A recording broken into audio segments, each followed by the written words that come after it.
एक बार की बात है, एक बहुत बड़ी आर्ट गैलरी ने कॉन्टेस्ट डिक्लेयर किया। उसमें उन्होंने अनाउंस किया कि जो भी पेंटर पीस को डिपिक्ट करने वाली वर्ल्ड की सबसे अच्छी पेंटिंग बनाएगा उसको $10 मिलियन का इनाम मिलेगा।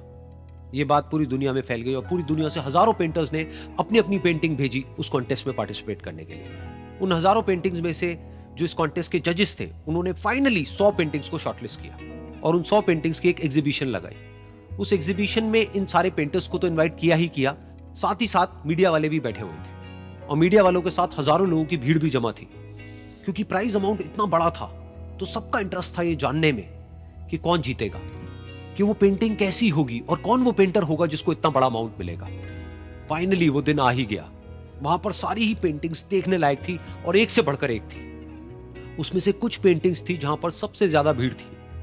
जैसे एक पेंटिंग थी जहां पर एक बिल्कुल साफ पानी की नदी बह रही थी जिसके पीछे कुछ पहाड़ थे, उसके ऊपर बर्फ जमी हुई थी और पीछे से सनराइज हो रहा था।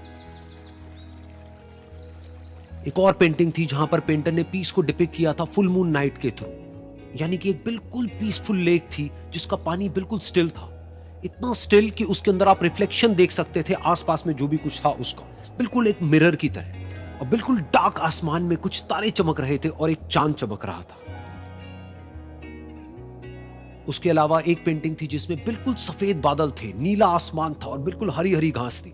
यानी कि सारी ही पेंटिंग्स ऐसी जिसको देख करके ही मन शांत हो जाए।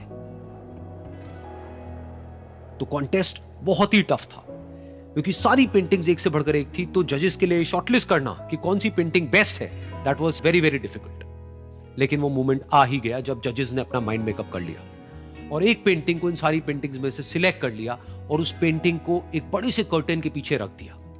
सामने वो सारे पेंटर्स बैठे हुए थे, मीडिया वाले थे और हजारों लोगों की भीड़ थी। सबकी क्यूरियोसिटी बढ़ती चली जा रही थी क्योंकि अमाउंट बहुत बड़ा था।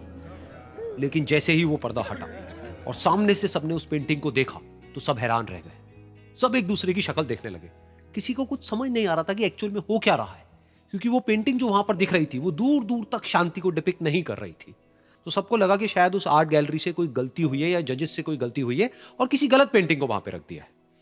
तो कुछ पेंटर्स एक साथ गए, जाकर के उस आर्ट गैलरी के ओनर से मिले और जाकर के उससे पूछा कि क्या ये कोई गलती है, गलती से कहीं कोई गलत पेंटिंग तो आपने वहां पे नहीं रख दी है। तो आर्ट गैलरी वाला थोड़ा सा मुस्कुराया और बोला, नहीं, ये पेंटिंग बिल्कुल ठीक है। जजेस ने इसी पेंटिंग को सिलेक्ट किया है और यही पेंटिंग आज की विनर है। सारे पेंटर्स ये जवाब सुन करके गुस्से से भर गए और सबने मिल करके रिवोल्ट कर दिया। और ये देख करके सारे मीडिया वाले अपनी अपनी जगह से खड़े हुए और भागते हुए गए उस आर्ट गैलरी के ओनर के पास में और अपने अपने माइक्स उनके मुंह के आगे कर दिए। तो अगेन वो आर्ट गैलरी का जो ओनर था वो हल्का सा मुस्कुराया और उसने कहा कि मुझे कुछ बोलने से पहले एक बार इस पेंटिंग को आप लोग ध्यान से देखिए, थोड़ा पास से देखिए, शायद आपको कुछ ऐसा नजर आए जो दूर से नजर नहीं आ रहा है। क्योंकि आप सबने एक चीज तो देख ली कि इस पेंटिंग में आंधी है, तूफान है, चारों तरफ सब कुछ तहस नहस हो रहा है, आसमान में बिजली कड़क रही है, काले बादल है, ये सब तो आपने देख लिया। लेकिन एक चीज नहीं देखी कि इस पेंटिंग में एक घर भी है। उस घर में एक छोटी सी खिड़की है जहां पर एक आदमी खड़ा हुआ है। ध्यान से जाकर के देखिए, वो जो आदमी खड़ा हुआ है और बाहर देख रहा है उस घर से, उसके चेहरे पर कोई डर नहीं है बल्कि एक हल्की सी मुस्कान है, एक ठहराव है, एक सुकून है। और यही है शांति का असली मतलब।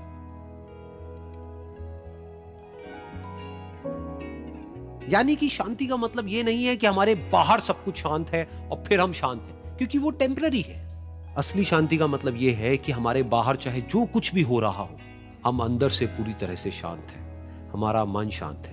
क्योंकि जिसका मन शांत नहीं है उसको चाहे आप कितनी भी सुंदर से सुंदर जगह पर ले जाकर के बिठा दो, वो वहां पर भी जाकर के दुखी ही रहेगा। लेकिन दूसरी तरफ से जिसका मन शांत है, उसके बाहर चाहे कुछ भी हो रहा हो, चाहे मौसम कैसा भी हो, चाहे उसके आसपास में सब कुछ तहस नहस हो रहा हो, तूफान हो, लेकिन वो अंदर से बिल्कुल शांत रहेगा। और यही है शांति का असली मतलब।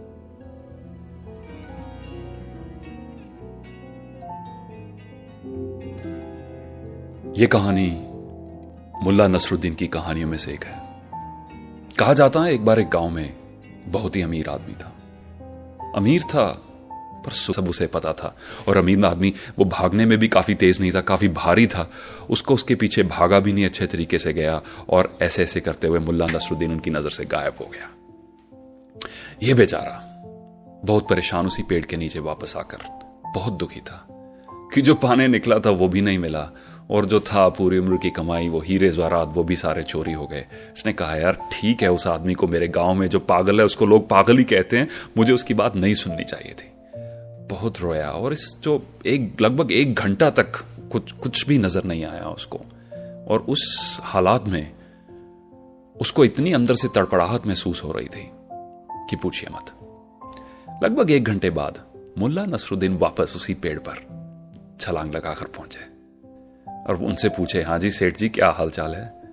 तो वो बड़े परेशान थे। कहला, तूने मेरा सारा पैसा जो आज तक जुटाया था वो लेकर भाग गया। तो जैसे उसने ये कहा, मुल्ला नसरुद्दीन ने ये पैसे की थैली वापस उनकी तरफ फेंकी, और जैसे उन्होंने कैच करके फिर से उसी जगह पर छाती पर लगाकर एक लंबा सांस खींचा, और उनके चेहरे पर सुकून नजर आया।